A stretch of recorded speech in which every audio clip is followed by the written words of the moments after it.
ดังที่ทางราชนนท์ฟาร์มได้บอกพี่น้องในเบื้องต้นเนาะว่าทุกการส่งออกปลูกถั่วงอกระบบนำบดอัตโนมัติของเราจะมีการมารีวิวให้พี่น้องได้เบิ่งว่าอุปกรณ์ของเราเนี่ยได้ก็ตามเนาะทำมือก็ตามมาเฮ็ดเวียกได้แท้บ่เนาะสำหรับพี่น้องทางบ้านเนาะผู้ที่ตามหาการปลูกถั่วงอกที่แบบว่าจัดการเวลาให้พี่น้องทางบ้านบ่ว่าจะเป็น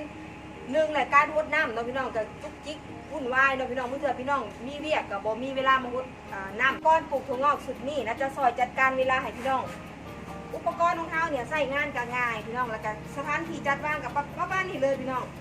บริกินพื้นที่ก็สามารถไปตั้งในบนเรือนครัวก็ได้มุมใดก็ได้เพราะแต่ว่าพ่นแสงแดดและอุปกรณ์สุดนี้ทางเฮาจะจัดส่งไปที่บ้านสมสนุกเมืองคำเกิดแขวงบริคำไซเด้อพี่น้องเด้อนี่ดังทีหลายๆคลิปเนาะที่แม่ใหญ่เบสได้รีวิวให้เบิ่งว่าอุปกรณ์ของเฮาเนี่ยมีอย่างก้อนมันก็จะมีตามนี่เลยและมือนี้ทางแม่ใหญ่เบสจะมาไอโตทั้งห้องน้ำนี่ทางเฮาเนี่ยจะแยกไปหายเด้อพี่น้องเด้อซึ่งมันจะมีกรอกระบายน้ำแบบนี้หายไปกับพี่น้องก็หันมันออกหันแล้วก็มาเสียบตัวนี้นี่มันก็จะหน้าตาจะประมาณนี้เลยพี่น้องเพื่อเวลาพี่น้องเปลี่ยนน้ำก็จะเปลี่ยนง่ายแล้วก็คือมีจะเปิดกรอกแล้วก็น้ำก็ออกไปเลยพี่น้องเนาะนี่เลยทั้งห้องน้ำและในตัวใดเขาก็จะแยกไปหายนะพี่น้องเด้อในตัวใดนี่เขาก็จะหันเกี้ยวเนาะเข้าไปในไดน้ำแบบนี้แล้วก็จะแยกอุปกรณ์นั่นคือเป็นถอดส่งนั่นออกเดินไปกับพี่น้องก็มีแต่ซบใส่แบบนี้เนาะหน้าตาคือตัวนี้เลยพี่น้องเนาะนี่ไดสูบน้ำพี่น้อง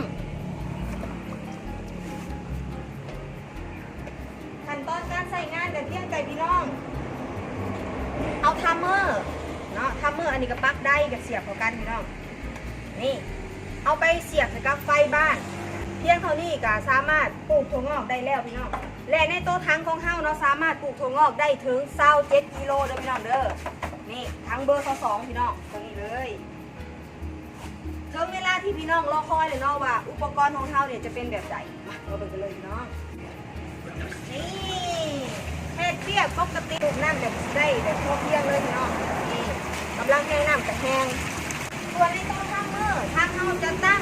เวลาไปให้พี่น้องเราเป็นทีเนี่ยไปกับพี่น้องนี่จะให้มันอยู่ในตำแหน่งออโต้โดยพี่น้องนี่ตำแหน่งตัวน้อยๆนะพี่น้องนี่ออโต้นี่ออโต้ตอนนี้ไม่ใหญ่เบสทดลองนี่คืออยู่ตำแหน่งออนพี่น้องนี่อันนี้คือน้ำจะมาตลอดโดยพี่น้องเด้อเมื่อใส่งานกันนี่แต่อยู่ในตำแหน่งออโต้นี่ออโต้นี่สำหรับพี่น้องทั้งบ้านเนาะผู้ที่ปลูกถั่วงอกอยู่แล้วผู้ที่ยังไม่ได้เริ่มปลูกถั่วงอกแล้วพี่น้องหากสนใจอุปกรณ์แบบฝากติดตามทางราชนนท์ฟาร์มนั่นเด้อพี่น้องเพื่อ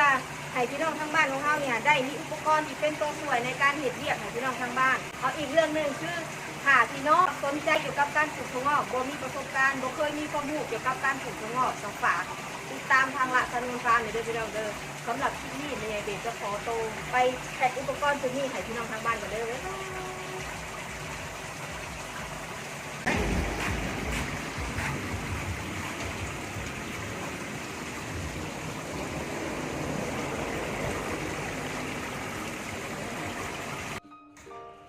ส่วนตัวนี้จะเป็นในเนาะนี่ในถั่วแขกที่พี่น้องทั้งบ้านเพิ่นสั่งเพิ่มเติมเด้อพี่น้องอันนี้จะเป็นในถั่วแขก10 กิโลเอาใส่นี่เลยนี่จะเป็นอาหารเสริมมีแสลงให้พร้อมแล้วก็มีคู่มือการนำใส่ให้นำตัวนี้จะเป็นห้าวห้องก้นถังเด้ออันนี้จะเป็นท่อส่งน้ำอันนี้จะเป็นวาล์วปิดเปิดน้ำเด้อตัวนี้จะเป็นทัมเมอร์เด้อตัวนี้จะเป็นไดน้ำเด้อพี่น้องเขาก็จะปิดปากถังไปอย่างนี้เลยนี่3 ห้องก้นถังเขาก็ปิดไปแบบนี้เด้อ